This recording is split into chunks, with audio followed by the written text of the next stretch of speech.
Everyone, কেমন আছো তোমরা সবাই? আশা করছি সবাই খুব ভালো আছো। আর আমিও এখন আগের থেকে অনেকটা ভালো আছি। কালকে সন্ধ্যেবেলা ডক্টরের কাছে গিয়েছিলাম, ওষুধ নিয়ে এসেছি। তো কাল রাত থেকে ওষুধগুলো খেতে এখন অনেকটা ভালো আছি। তো যাই হোক, দেখো তোমরা হয়তো ভাবছো আজকে আমাকে একদম নতুন লুকে দেখছো, নতুনভাবে দেখছো। তো আসলে হচ্ছে কি, আমি এখন রেডি হয়েছি, এখন বেরোচ্ছি হচ্ছে কি, আজকে আমার ছোটো ননদের শ্বশুরমশাইয়ের কাজ আছে। তো সেই কাজেই যাচ্ছি, আমি আর আমার শাশুড়ি মা যাচ্ছি, দুজনেই যাব। তোমাদের দাদাভাই তো অফিস গেছে, আজকে যেতে পারবে না। আর ও এমনিতেও মানে এসব জায়গায় যায় না, মানে শ্রাদ্ধের অনুষ্ঠান মানে কোনো এসবের কাজে যায় না। তো যাই হোক, আর আমরা দুজনেই এজন্য যাচ্ছি। তো এখন বাজে হচ্ছে 12:30। আমি একদম রেডি হয়ে গেছি, টুকটাক ঘরের কাজ আছে মানে যেগুলো একদম বেরোনোর সময় করতে হয়, সেগুলো করেই বেরিয়ে যাব। তো ব্লগটা এখন থেকেই স্টার্ট করছি। সকালে তো কিছুই সেরকম দেখানো ছিল না, এই জন্য দেখানো হয়নি। কারণ কি, আজকে তোমাদের দাদাভাই বলেছে কি বাইরে খাবে, মানে দুপুরে বেলায় লাঞ্চটা একটু বাইরেই খেয়ে নেবে। তো সেজন্য রান্নার কোনো ঝামেলা ছিল না। আমি সকালবেলা উঠে রোজকার মতন পুজো করলাম আর করলাম। আজকে দেরি করে ঘুম থেকে উঠেছি, এই জন্যই, মানে কোনো কাজ নেই বলেই। আর টুকটাক সব হয়েছে যেরকম, আর তারপর তো বসেই ছিলাম আর করছিলাম। আর আমি হচ্ছে কি একটুখানি আগের দিনে ভিডিওটা এডিট করছিলাম, তো সেই জন্য এর আগে ব্লগটা স্টার্ট করতে পারিনি। একদম রেডি হয়ে তোমাদের কাছে এলাম। তো যাই হোক, ভিডিওটা স্টার্ট করলাম। এরপর হচ্ছে কি টুকটাক কাজগুলো করে নিই, এবার বেরোবো। তারপর চলো দেখাতে পারি কতটা কি আমি দেখছি। তবে সত্যি কথা বলতে, যেহেতু আমি ডেলি ব্লগ দিই, সেই জন্য আমি হয়তো আজকে ব্লগটা স্টার্ট করলাম। নয়তোবা আমি আজকে ব্লগ দেওয়ার কোনো রকম আমার ইচ্ছা ছিল না। কারণ কি, এইসব বাড়িতে আমার মানে ভিডিও বানাতে ইচ্ছা করে না। যেটুকু দেখানো সেটুকুই দেখাবো, বিশেষ কিন্তু আজকে ভিডিওটা বড় করব না। যাই হোক, ব্লগটা স্টার্ট করলাম, তোমরা কন্টিনিউ দেখতে থাকো, যতটুকু হচ্ছে ততটুকুই দেখতে থাকো। তো দেখো, আমি আর মা এখন বেরিয়ে পড়েছি, রাস্তায় যাচ্ছি। তো এইসব গিফট নিয়েছে, আর আমি হচ্ছে কি একটু চাদর সোয়েটার নিয়ে নিয়েছিলাম, কারণ কি আমার একটু ঠান্ডা লাগার ধাত আছে, তোমরা জানোই, এই জন্য আর কি নিয়ে নিয়েছিলাম, কারণ কখন কি বাড়ি ফিরবো এই জন্য। আর দেখো, রাস্তায় এসে গেছি, টোটোর জন্য কিছুক্ষণ দাঁড়িয়েছিলাম, তারপর টোটো পেয়ে গেছি। তো যাই হোক, টোটো কাকুটা খুব ভালো ছিল, অনেক করে বলতে একদম বললো বাড়ি পর্যন্ত দিয়ে আসবে। নয়তো কি কাটা সার্ভিস করে যেতে গেলে অনেকটা সময় লেগে যেত, অনেকটা ঘুরে যেতে হতো। তো যাই হোক, এখন আমরা এসে গেছি সলো ব্রিজের উপর। আর নিচ দিয়ে যে রাস্তাটা যাচ্ছে ওটাই হাই রোড। আমরা যে বলি আমাদের হাই রোডের কাছেই বাড়ি, এই হচ্ছে এটাই হাই রোড, মানে নিচ দিয়ে যে রাস্তাটা গেল একটু খেয়াল করলে বুঝতে পারবে। আর এখানে দাদাভাই যাবে না বললাম, কারণ কি হচ্ছে কি, ও আসলে এই ব্যাপারটা না মন থেকে মানতে পারে না। যে কোনো অনুষ্ঠানে ও কিন্তু যাওয়ার চেষ্টা করে, অ্যাটেন্ড করে, কিন্তু এই যে জিনিসটা, এই অনুষ্ঠানটাকে ও মানতে পারে না, এই জন্য ও যায় না, কোনো অনুষ্ঠানেই যায় না, মানে ও আজকে যাবে না, কালকে মানে এটাই না যাওয়ার কারণ। কালকে একবার যাবে, কালকে হচ্ছে সেই বলে আশপান্না আছে কালকে। তো কালকে আমি, মা, লিজা তিনজনই যাব। আর তোমাদের দাদাভাই সন্ধেবেলা আসবে, একবার জাস্ট ওই দিদি জামাইবাবুর সাথে একটু দেখা করে আসবে। তো ওর মতে হচ্ছে কি, এই নিয়মটা যেহেতু ও মানে না, তো ভাবে কি এই নিয়মটাই তুলে দেওয়া উচিত, এই অনুষ্ঠানটাই তুলে দেওয়া উচিত। এটা তো একটা খারাপ অনুষ্ঠান, মানে কষ্টের অনুষ্ঠান, তো এত লোকজন আসা যাওয়া এসবগুলো এতটা পছন্দ করে না ও আসলে।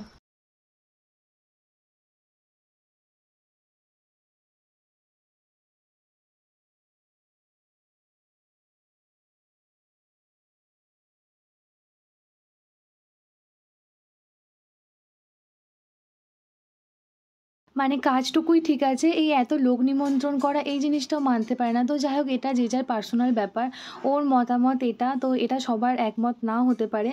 তো যাই হোক, যে যার মতে সে তার চলে, কিছু বলার থাকে না এটা।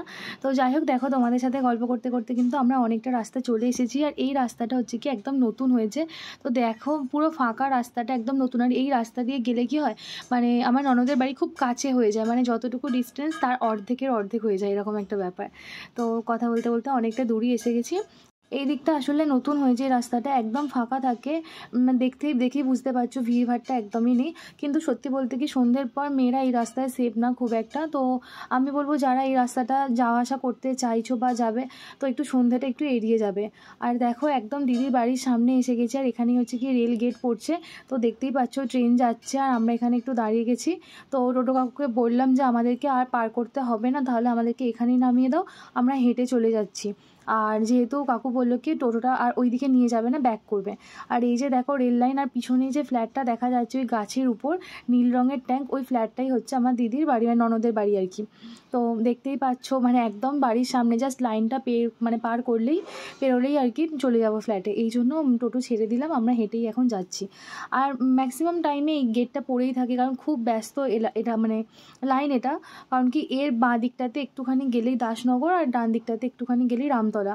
তো দাসনগর আর রামতলার মাঝে পড়ছে এটা। তো হাওড়া থেকে 2টো স্টপেজ পরই দাসনগর। তো এই জন্য এখানে প্রচুর ট্রেন সারাক্ষণ যাতায়াত করতে থাকে, ম্যাক্সিমাম টাইমে এই গেটটা পড়ে থাকে। তো এই জন্য একটু দাঁড়াতে হয়, কিন্তু কাছে হয় বলে আমরা এই রাস্তাটা আসার চেষ্টা করি।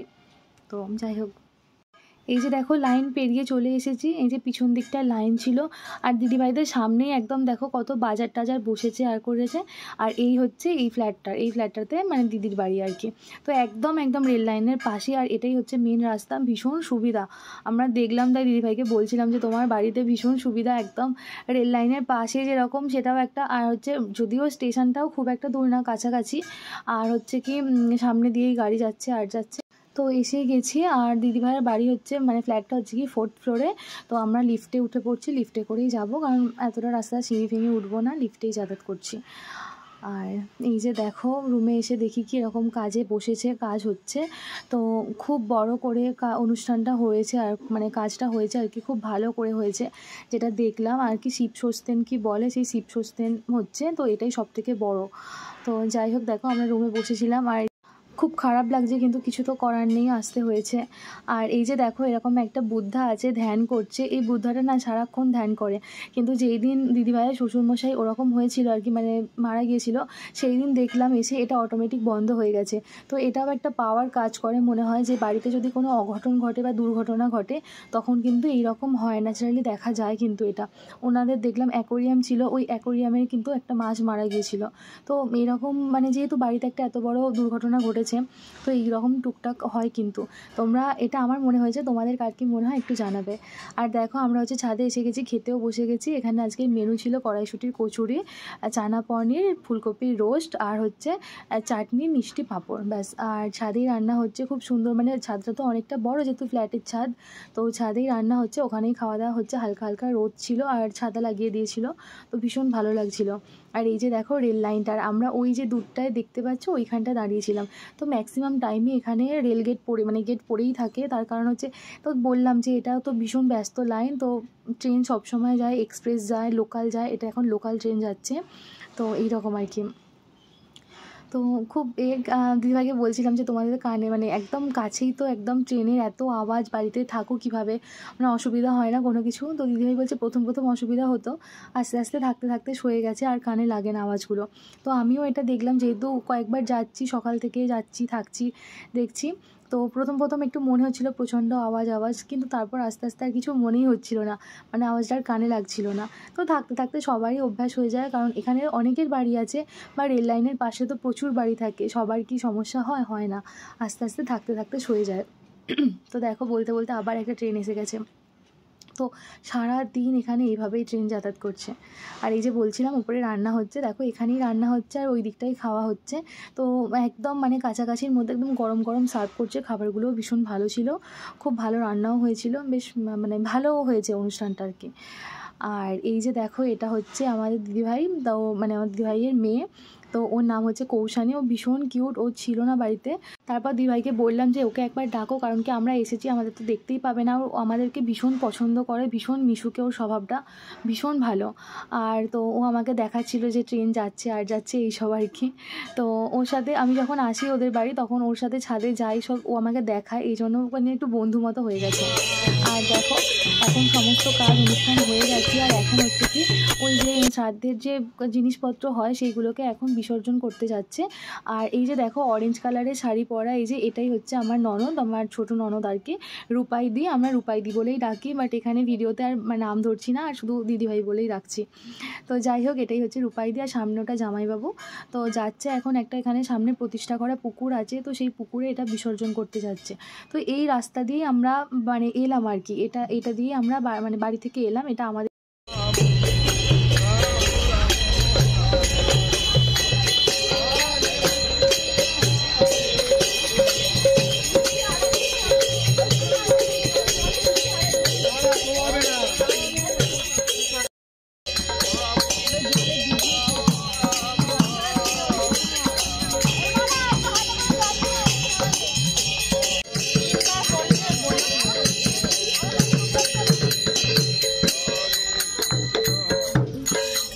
করে শান্তির জল। এটা 25 টাকার পুকুর? হ্যাঁ, আমি তো ইতো ঠাকুর দিয়ে গেছে আজকে সকালে। এটা 25 টাকার পুকুর। এটা চারুপাড়ার পুকুর। আমরা তো এখান থেকে এলাম, তাই বলছি আর বাড়ি যাবো না, এখান থেকে বাড়ি চলে যাই। হ্যাঁ, কি হয়েছে? তাহলে বলে দেবনি ঘরে পয়সা নিয়ে আসুন। তো দেখো দিদিভাইয়ের সাথে সাথে একটু ছিলাম, তারপর সমস্ত কাজ হয়ে যাওয়ার পর আমরা এখন বাড়ি ফিরে যাচ্ছি আমি আর মা। ওই একদম বাড়ির সামনে থেকে একটা টোটো পেয়ে গেছি, তো বললাম যে একদম আমাদের বাড়ি পর্যন্ত আসবে, তো একদম রিজার্ভ মতন করে নেওয়া হয়েছে। তো আমরা দুজনই এখন যাচ্ছি। আর এই তো দেখো আমরা বাড়ি চলে এসেছি, এসে গিয়ে এখন বাজে হচ্ছে 6টা 5। আমার মানে চেঞ্জ ফেঞ্জ করে নিয়ে হাত মুখ ধুয়ে তারপর হচ্ছে কি সন্ধে দেখিয়ে দিয়েছি। এখন আর কোনো কাজ নেই, এখন একটু বসে থাকবো। আর তো সারাদিনটা শেয়ার করলামই তোমাদের সাথে, কীরকম কী কাটলো দিনটা, কীরকম কী হলো, সব কিছু সবটাই শেয়ার করেছি। আশা করছি দেখেছো তোমরা, কীরকম কী লাগলো অবশ্যই কমেন্টে জানাবে। আর এখন একটু ফ্রি টাইম হাতে আছে, এখন কোনো কাজ নেই, তো ভাবছি এখন একটু লাইভে আসবো। আজকে ভিডিওটা এখানেই শেষ করছি, এমনিতেই অনেকটা বড় হয়ে গেছে, আর বেশি বড় করছি না, ভিডিওটা এখানেই শেষ করছি। তো পুরো ভিডিওটা কীরকম কী লাগলো অবশ্যই কমেন্ট বক্সে জানাবে। আর যাদের এখনও পর্যন্ত চ্যানেলটা সাবস্ক্রাইব করা হয়নি, চ্যানেলটাকে অবশ্যই সাবস্ক্রাইব করে দিয়ে পাশে থাকা বেল আইকনটা অল করে দিও।